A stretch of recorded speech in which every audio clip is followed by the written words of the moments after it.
O vídeo de hoje é o primeiro episódio da série Como se tornar um pastor?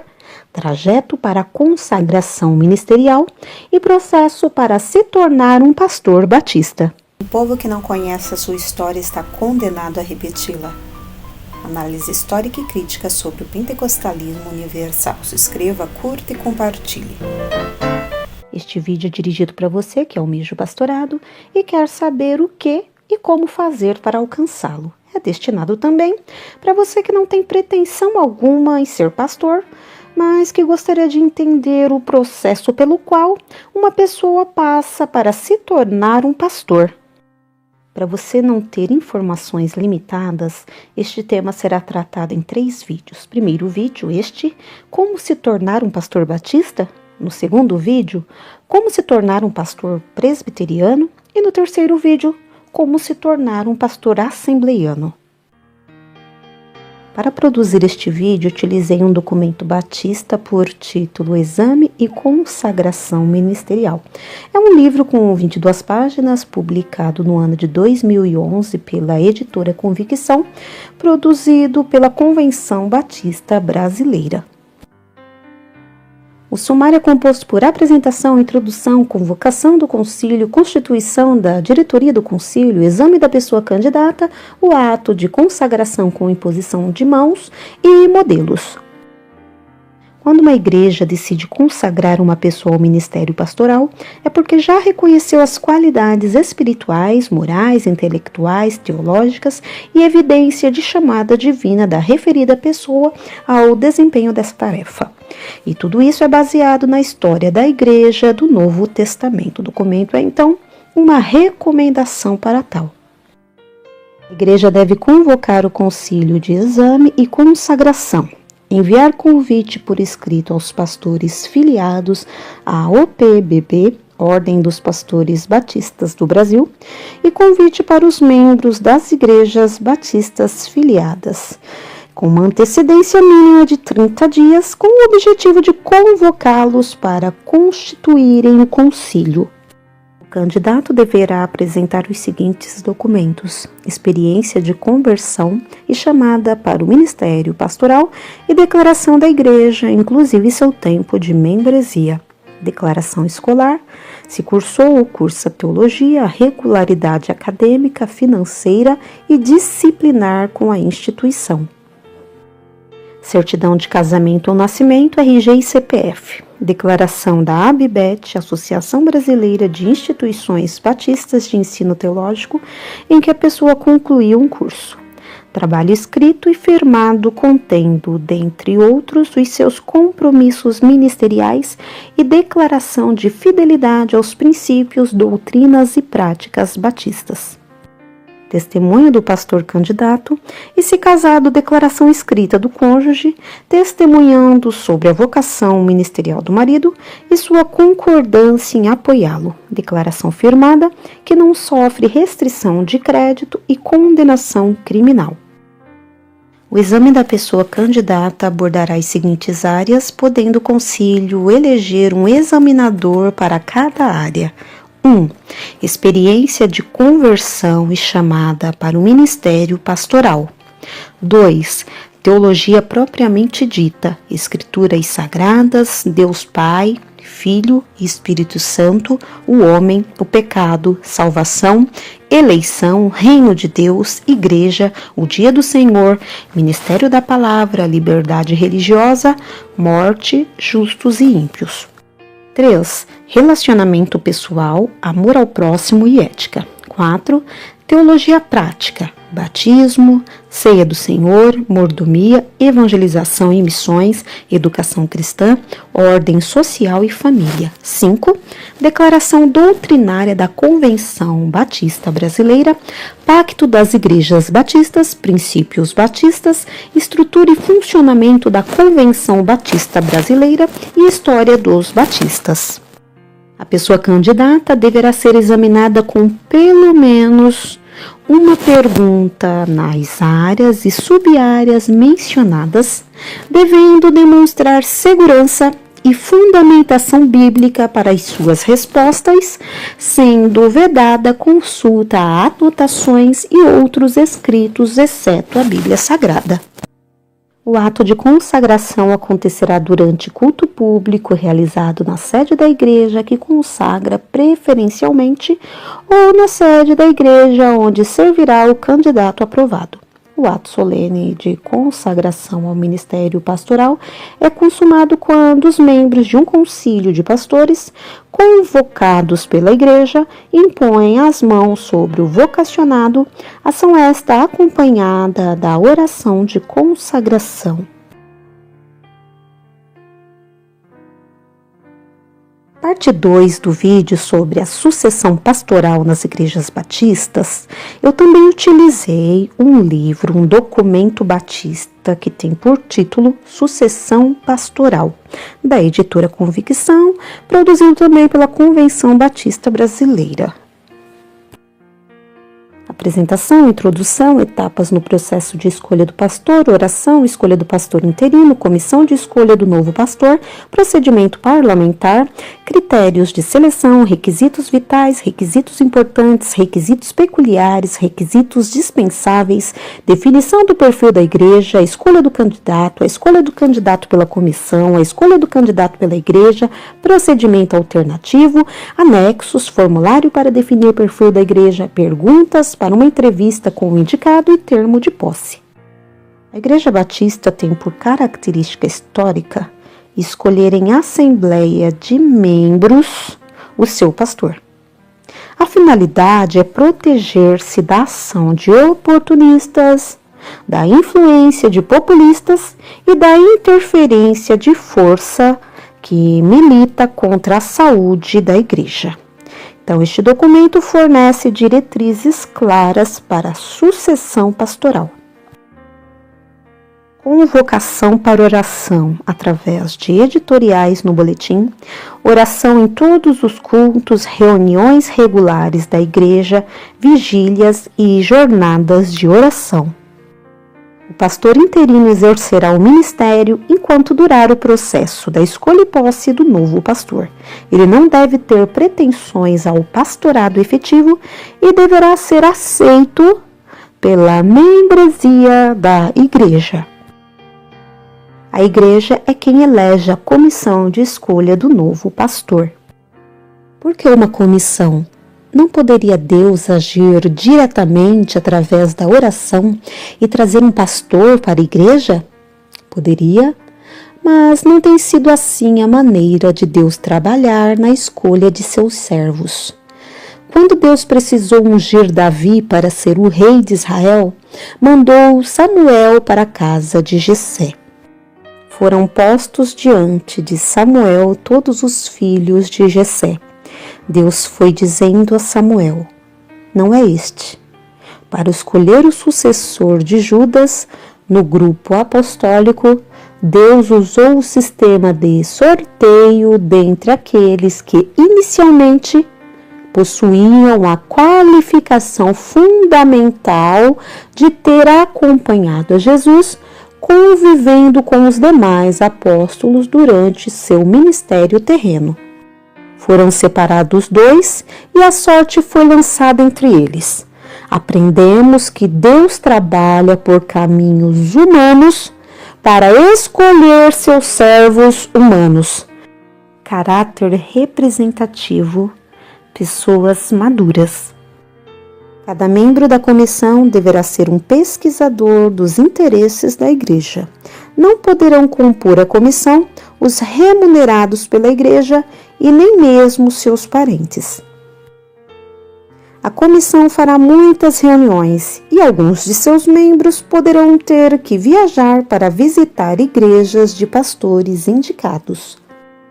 São objetivos da comissão de sucessão mobilizar a igreja para a oração em favor da escolha do novo pastor, recolher indicações de nomes da forma mais democrática possível, sugerir um perfil do pastor a ser escolhido. Este perfil pode ser apresentado à igreja para votação.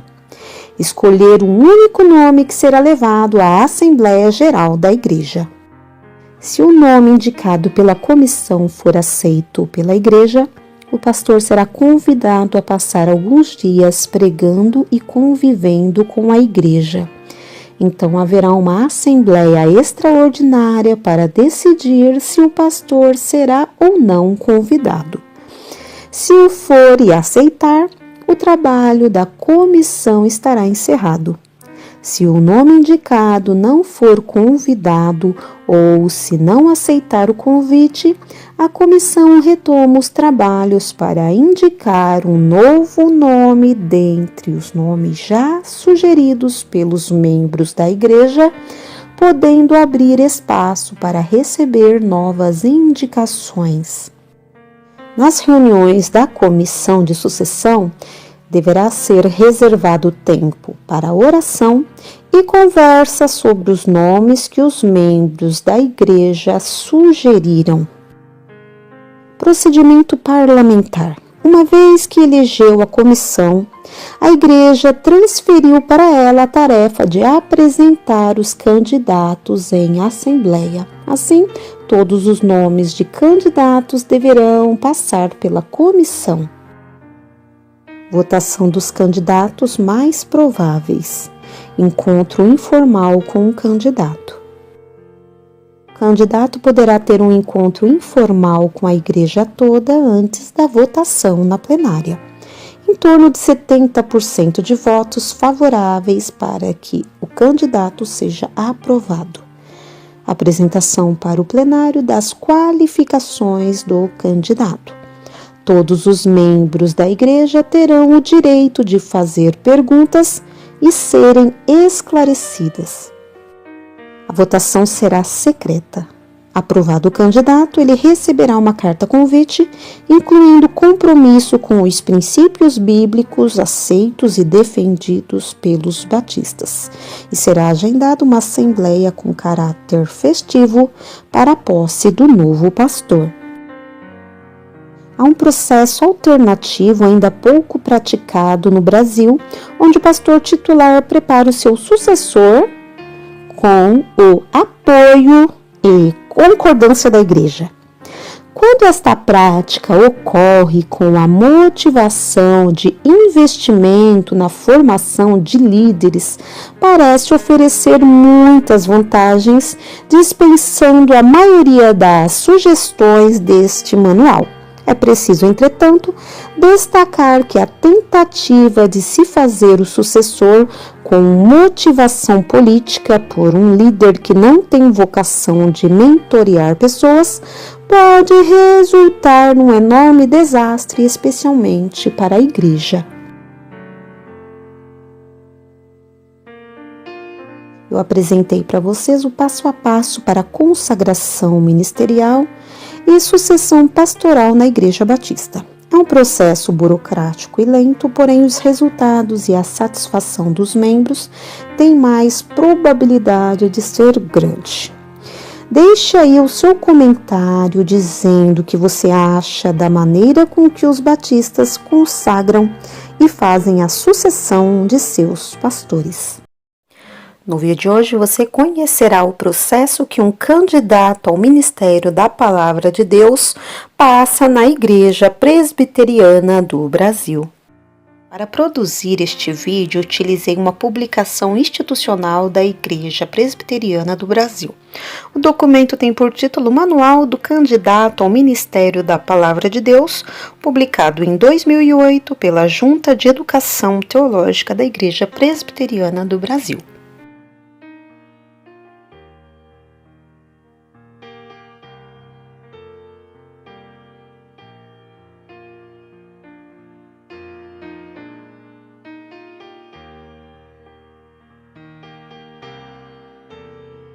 Orientar com mais detalhe tanto os membros do presbitério quanto os candidatos. É uma norma reguladora de todo o processo de formação pastoral.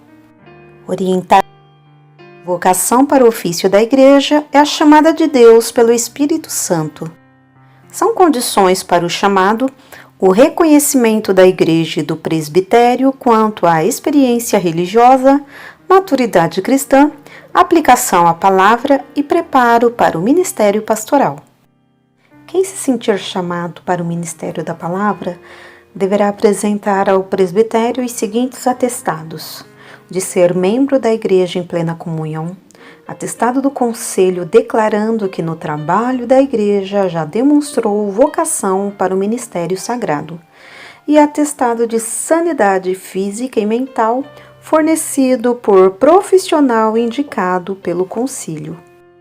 Os que se sentem vocacionados ao ministério sagrado, o seu nível de espiritualidade deve ser notoriamente superior ao dos demais. O recrutamento de candidatos ao ministério sagrado dar-se-á em 4 fases. Primeira, pela igreja local. Segunda, transição do aspirante a candidato. No presbitério, no seminário. O recrutamento de candidatos ao ministério sagrado dar-se-á em 4 fases. Primeira, pela igreja local. Segunda, a estas 4 fases poder-se-ia acrescentar pelo menos outras 3, o bacharelado, a licenciatura e a ordenação. A estas 4 fases poder-se-ia acrescentar pelo menos outras 3, o bacharelado, a licenciatura e a ordenação. A estas 4 fases são requisitos preliminares para o ofício de ministro da palavra estar arrolado como membro e perfeitamente integrado na vida da igreja há pelo menos 3 anos. Demonstrar, através de vivência e práticas, a sincera vocação. Cabe ao conselho da igreja, como concílio que é, comprovar a alegada vocação de quem se candidata ao ministério da palavra. São critérios para avaliação da vocação: 1. Critérios bíblicos gerais: integridade moral, capacitação espiritual e qualificação funcional. Qualificações específicas: boa reputação, vida familiar exemplar, moderação, domínio próprio, sobriedade, modéstia, experiência, piedade, fidelidade à palavra de Deus e aptidão para o ensino. São qualidades necessárias o dom de interpretação, discernimento, conhecimento bíblico, apego à palavra de Deus e aptidão para o estudo e ensino. Serão avaliados qualidades, hábitos e virtudes, como, por exemplo, assiduidade, pontualidade e participação nas atividades eclesiásticas, especialmente nos cultos. Assiduidade, pontualidade e participação nas atividades departamentais, especialmente o UPA, UMP e a escola dominical. Participação com empenho em serviços voluntários, cumprimento de compromissos com pontualidade e competência, exercício habitual de liderança entre seus pares, liderança natural e frequente, relacionamento humano com pessoa da família, da escola ou do trabalho da igreja, uso do tempo e dos valores que lhes serão confiados. Uso do tempo e dos valores que lhes são confiados, princípios éticos, valores que cultiva e demonstra, hábitos e habilidades que cultiva, pratica ou demonstra, linguagem habitualmente usada, sóbria, moderada, profana, preferência demonstrada por práticas esportivas, preferências demonstrada por atividades relacionadas com a música e ou outras manifestações culturais, aceitação da Bíblia como única regra de fé e prática, e se dela é leitor assíduo, conhecimento e estudo da confissão de fé adotada pela Igreja Presbiteriana do Brasil e dos catecismo breve e maior, demonstrações de vida no temor de Deus, moderada, piedosa, de fé e práticas reveladas inclusive no testemunho e nas orações. Desempenho na escola e nas atividades acadêmicas, tempo que o conselho o conhece, mínimo de 3 anos conforme resolução, e desempenho na entrevista ao conselho. 3 anos de membresia na igreja local é o tempo necessário para maturar a vocação. A preparação e avaliação do aspirante dar-se-á num prazo mínimo de 3 anos. Neste período, leituras e estudos, atividades na escola dominical, participação e direção em reuniões departamentais, estudo da Bíblia, estudo dos documentos da Igreja Presbiteriana do Brasil, confissão de fé, catecismo breve e maior, forma de governo da Igreja, prática da evangelização e o testemunho cristão paralelamente com os estudos acadêmicos de nível médio ou superior. Durante este tempo, o Conselho deverá também conhecer e inteirar-se da vida do vocacionado em seu ambiente familiar, de estudos, trabalho e lazer.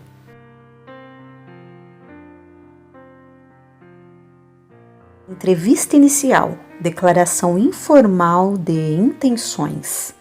O membro da igreja que se sentir vocacionado para o ministério sagrado deverá procurar inicialmente um dos oficiais da igreja para uma entrevista preliminar em que ele exporá seus motivos, sua experiência e sua declaração de intenções.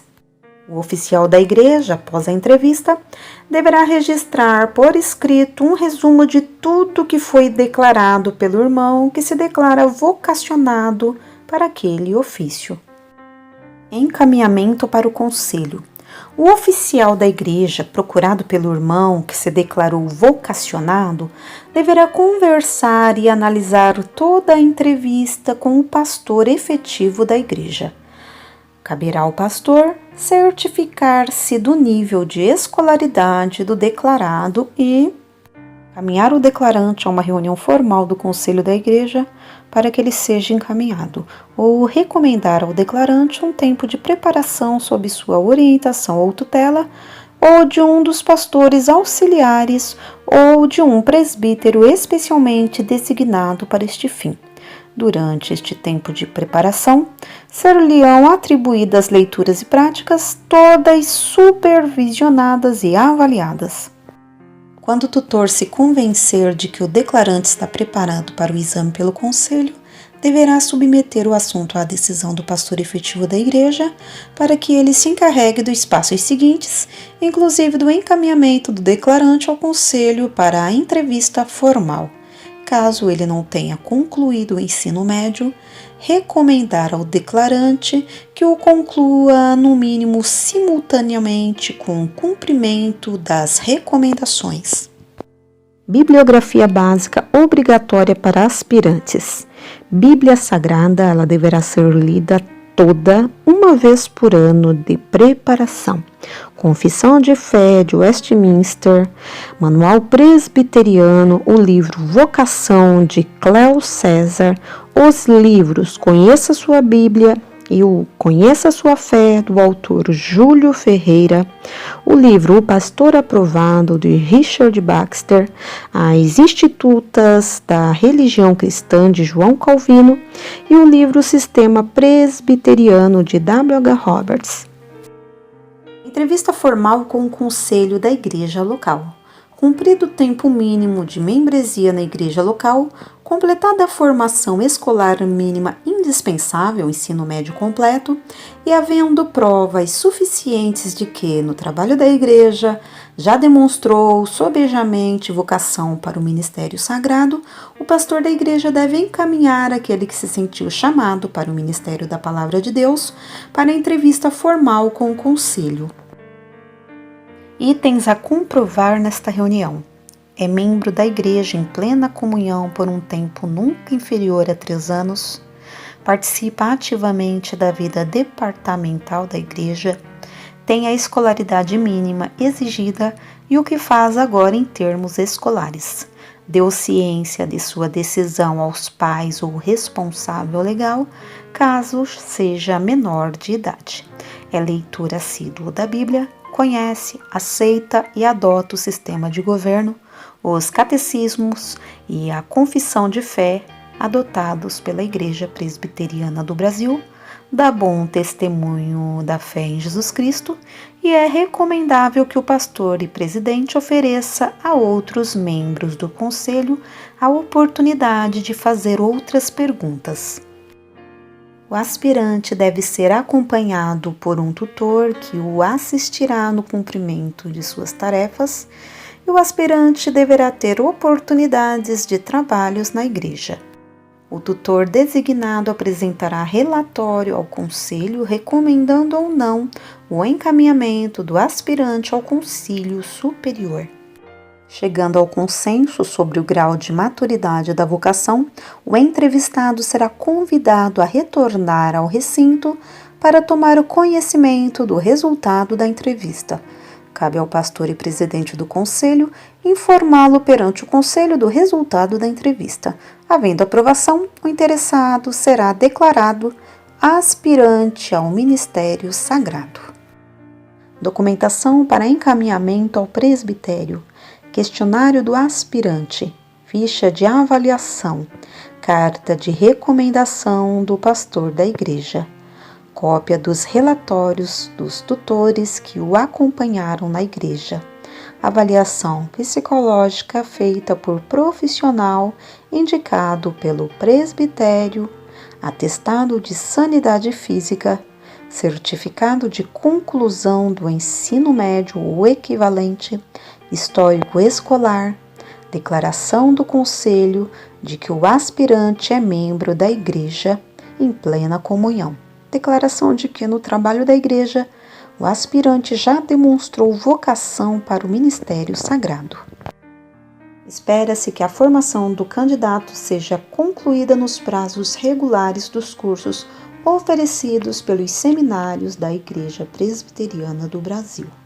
Aqueles que não alcançarem aprovação nas disciplinas do seminário deverão ser submetidos pelo presbitério a uma avaliação de suas candidaturas.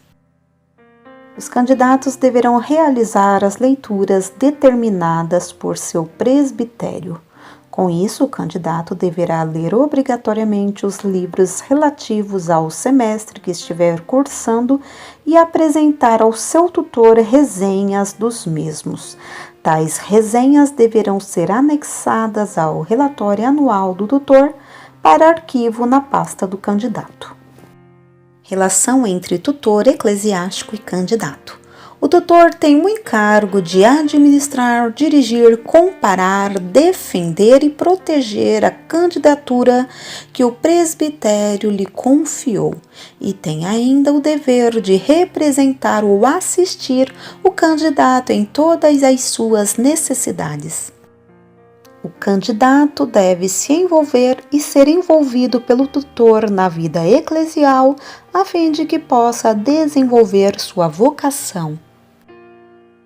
São deveres do candidato assinar documento onde declara formalmente estar ciente de acordo com o estabelecido no manual.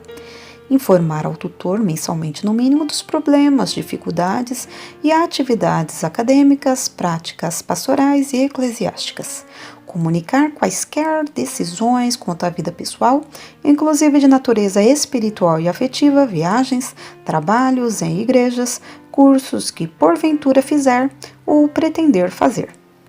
Cientificar de leitura de obras teológicas e ou de cultura geral, solicitando inclusive, se for o caso, sugestões bibliográficas específicas.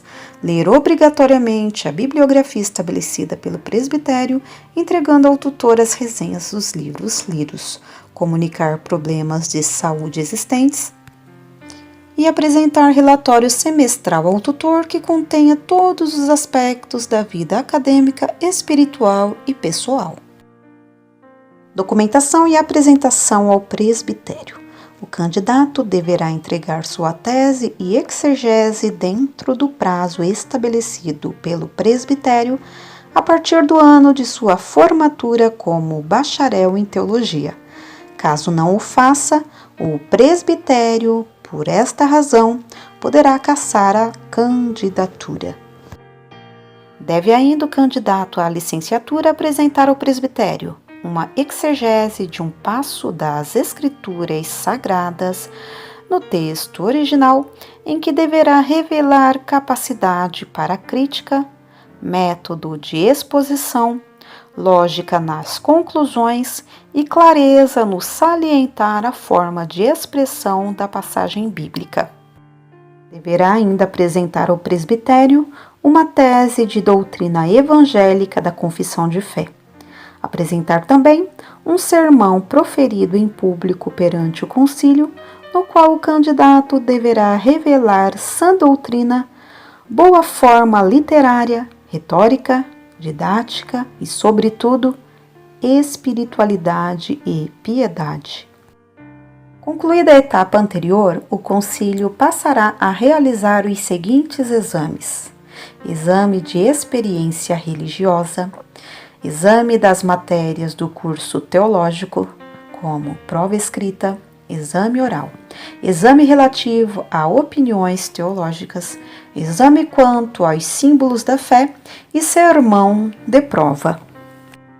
Ordenação. A Constituição da Igreja Presbiteriana do Brasil estabelece que, para se dar início às providências para a ordenação de um licenciado, é necessário que, antes de qualquer coisa, este prove suficientemente que foi chamado para o ofício sagrado. E mais, que o seu desempenho esteja sendo bem aceito. Assim sendo, o período de licenciatura não é apenas um momento de experiências, mas, principalmente, é de prova também. É preciso que o licenciado prove que foi chamado.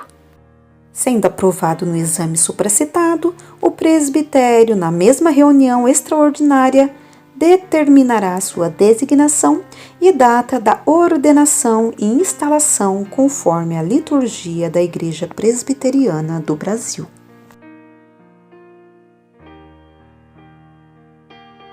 Apresentei para vocês o passo a passo para se tornar um ministro da palavra, ou seja, um pastor na Igreja Presbiteriana do Brasil.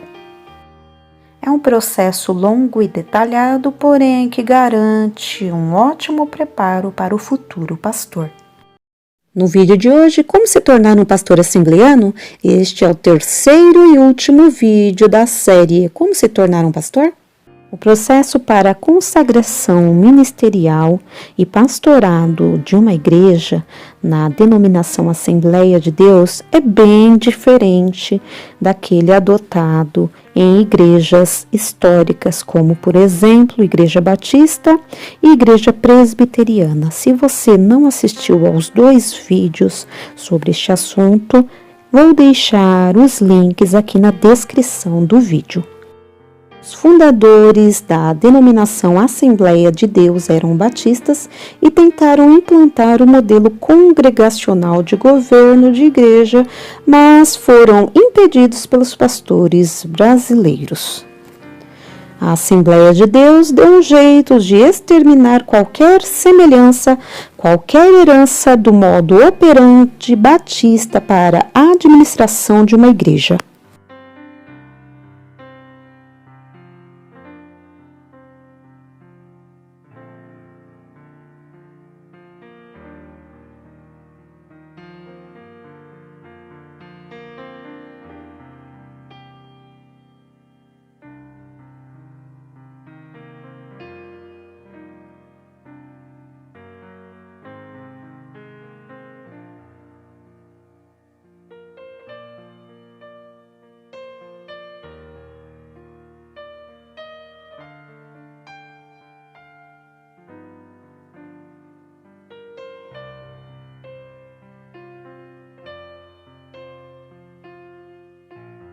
O caminho percorrido para se tornar um pastor segue uma ordem: auxiliar, diácono, presbítero, evangelista e pastor.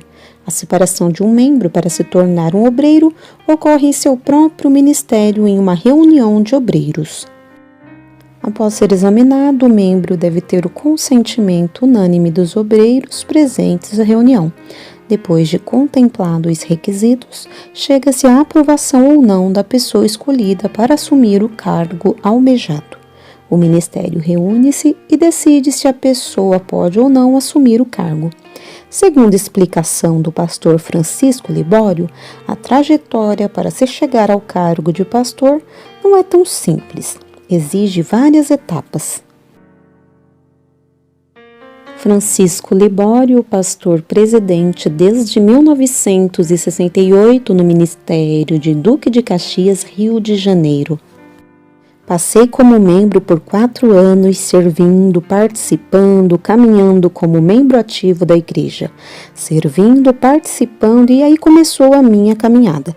Fui separado para auxiliar de trabalho, aquele sistema que a Igreja Assembleia de Deus usa. As pessoas mais ativas são separadas. Uma espécie de um cargo, auxiliar de trabalho, significa que você está junto com os obreiros. Dessa forma, uma definição bíblica orienta o percurso de obreiro baseado nas cartas de Paulo a Timóteo, segundo Timóteo 2, do 1 ao 26. Paulo pede a Timóteo para refletir sobre o significado de 3 palavras: soldado, atleta e obreiro. Em outras palavras, como soldado há de se sacrificar e abrir mão de certos confortos e de seus próprios desejos para assim conquistar o objetivo do seu capitão. Como atleta, terá que seguir regras, sacrificando a sua liberdade para receber o prêmio. Como obreiro, terá que trabalhar duro, com muita paciência, para depois receber os frutos. Analisando o significado da palavra diácono, um dos cargos percorridos pelo obreiro, podem-se entender como diáconos os ajudantes dos líderes de uma igreja particular local e aspirantes a futuros líderes. Depois de ocupar esse cargo, o fiel é promovido ao cargo de presbítero. Em Atos capítulo 20, versículos 17 e 18, o presbítero é um ancião com qualificação reconhecida e dirigente de uma igreja local. Presbítero, nas explicações do pastor Libório, seria um pastor melhorado, mas ainda não um pastor propriamente dito, algo como um copastor. Cada igreja local é governada por um presbitério, uma comissão de presbíteros ou um corpo de anciãos, e não por uma hierarquia episcopal. Em alguns casos, o presidente do presbitério é chamado na igreja local de pastor, mas não é pastor, na função, mas sem o título oficial. Por outro lado, ministro e pastor significam a mesma coisa. Ministro é o título que é dado nas convenções. Assim, os pastores passam pelas 2 convenções. A primeira aprovação ocorre via convenção estadual e depois o processo recebe a homologação da convenção geral quando eles são ordenados a ministros, mas exercem o cargo específico de evangelista ou pastor.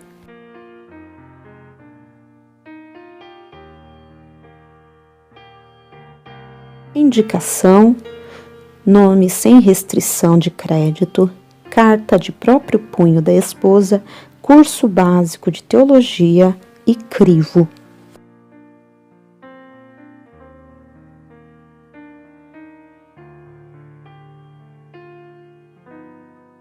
Como não existe um documento norteador para a sucessão pastoral nas Assembleias de Deus, ela se dá de forma subjetiva, de veneta, no tempo e na vontade do pastor superior, sem qualquer consulta ou satisfação para a igreja local. Vale lembrar que a igreja não recebe informação alguma previamente sobre o nome e a vida do próximo pastor. A igreja então fica sujeita a vários anos e até décadas, fica sujeita a ser pastoreada por quem ela nem ao menos escolheu. Congregações são aquelas igrejas menores que compõem um setor de trabalho.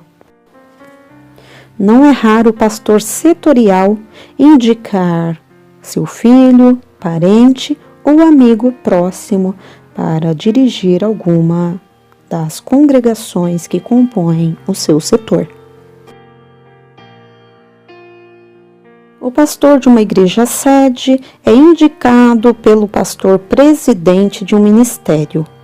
Ele normalmente é conhecido deste pastor presidente, amigo ou até parente. Antigamente, a presidência de uma igreja assembleiana votava para escolher os pastores.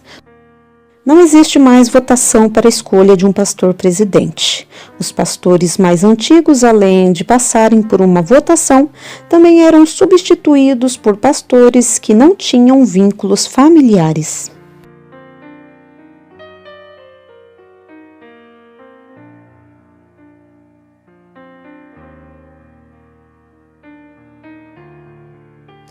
trouxe para vocês o processo pelo qual um crente assembleiano percorre para ser consagrado ao ministério e chegar ao pastorado de uma igreja. Se compararmos o processo da Igreja Batista e da Igreja Presbiteriana do Brasil, fica evidente a deficiência para o processo de consagração e sucessão pastoral das Assembleias de Deus. E isso reflete diretamente no grau de maturidade de seus membros. Embora o número de fiéis das Assembleias de Deus ser muito maior, o mesmo não podemos dizer do grau de maturidade espiritual de seus membros. Isso fruto da pouca exigência ao se consagrar um pastor e da falta de preparo de seus pastores que, consequentemente, pastorearão seus rebanhos também de forma deficiente. Porque nada podemos contra a verdade, senão pela verdade. 2 Coríntios 13:8. Se inscreva, curta e compartilhe. Análise histórica e crítica sobre o pentecostalismo universal.